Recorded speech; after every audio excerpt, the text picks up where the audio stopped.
कक्षा 7 के विद्यार्थियों, आज व्याकरण में तुम लोगों का नया पाठ है क्रिया।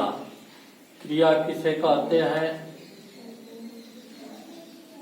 शब्द के जिस रूप से किसी कार्य के करने या होने का ज्ञान होता है उसे क्रिया कहते हैं। जैसे मोहन खाता है,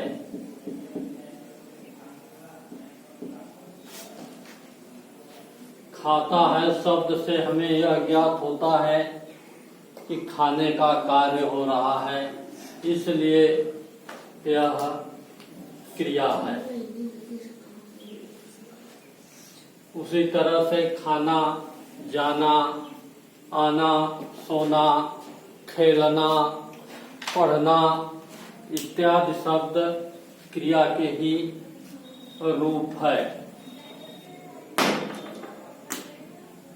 कर्म के क्रिया के भेद।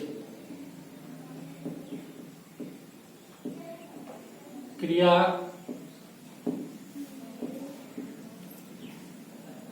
के भेदों को हम दो आधार पर बांट सकते हैं। पहला, कर्म के आधार पर,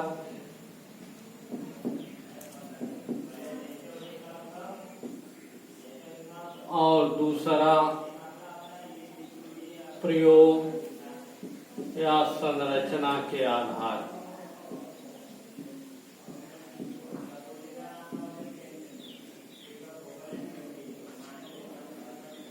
पहला, कर्म के आधार पर देखो क्रिया के भेद।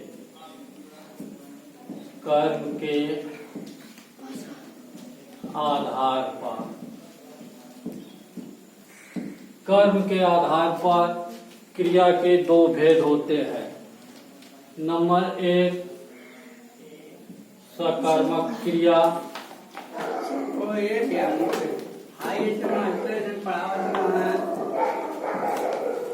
और नंबर दो, अकर्मक क्रिया।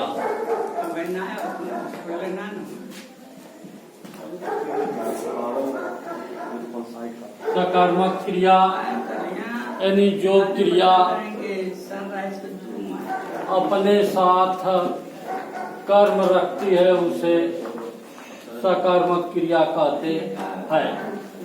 जैसे मोहन ने फल खाया।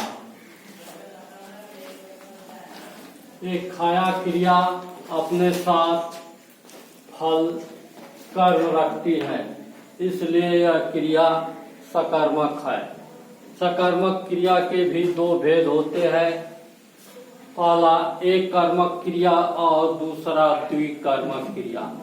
एक कर्मक क्रिया में जो क्रिया अपने साथ एक कर्म रखती है उसे एक कर्मक क्रिया कहते हैं, और जो क्रिया अपने साथ दो या दो से दो कर्म रखती है उसे द्विकर्मक क्रिया कहते हैं। द्विकर्मक क्रिया का उदाहरण, माँ ने बच्चे को दूध दिया। दूसरा है अकर्मक क्रिया, जो अपने साथ क्रिया कर्म नहीं रखती है उसे अकर्मक क्रिया कहते हैं। जैसे राधा रो रही है, राधा रो रही है। ये रोने क्रिया के साथ कोई कर्म नहीं है, इसलिए ये अकर्मक क्रिया है। उसी तरह से रोना, हंसना, सोना इत्यादि क्रियाएं अकर्मक क्रिया के उदाहरण है।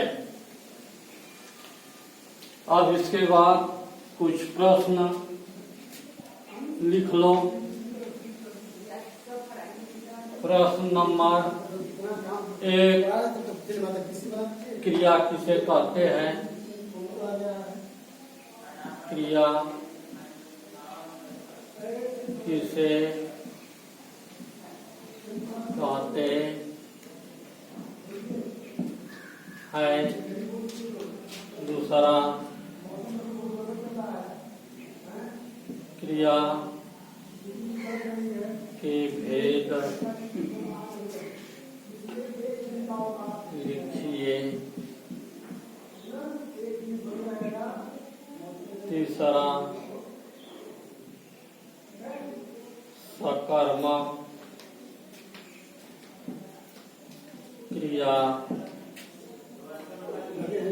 क्या है? नंबर 4, अकर्मक क्रिया गलती करेगी क्या है? इसे अपने कॉपी पर पुस्तक से देख करके अच्छे ढंग से इसका उत्तर लिख लेना। दोनों